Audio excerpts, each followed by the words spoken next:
Asia কাপে প্রস্তুতির জন্য নেদারল্যান্ডসের বিপক্ষে সিরিজ খেলবে বাংলাদেশ। তবে আনুষ্ঠানিক ঘোষণা আসতে আরও 2-3 দিন অপেক্ষায় থাকতে হবে।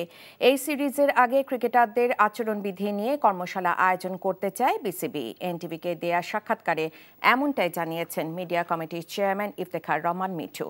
মমিনুর রিপনের রিপোর্ট।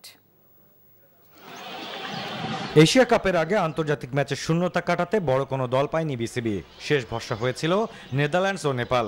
প্রস্তুতিতে অপেক্ষাকৃত শক্ত প্রতিপক্ষ চায় বাংলাদেশ। তাই সামর্থ্য আর অভিজ্ঞতা এগিয়ে থাকায় শেষ পর্যন্ত আইরিশদেরই আমন্ত্রণ জানাবে বিসিবি। আগস্টের শেষ সপ্তাহে মাঠে গড়াবে 3 ম্যাচের টি-20 সিরিজ।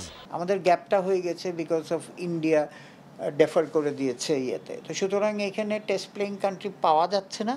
তো আমরা তখন সেকেন্ড চিন্তা করে দেখলাম যে নেদারল্যান্ড বা নেপাল এরাও তো কম্পিটিটিভ ক্রিকেট খেলছে, তো সুতরাং সেই জন্যে যোগাযোগ করা হয়েছে। আমরা খুব রিসেন্টলি একটা আউটকাম পাবো, হলে আমরা কিছু তাদের সাথে একটা এটা আমাদের জন্য প্র্যাকটিস ম্যাচ হবে।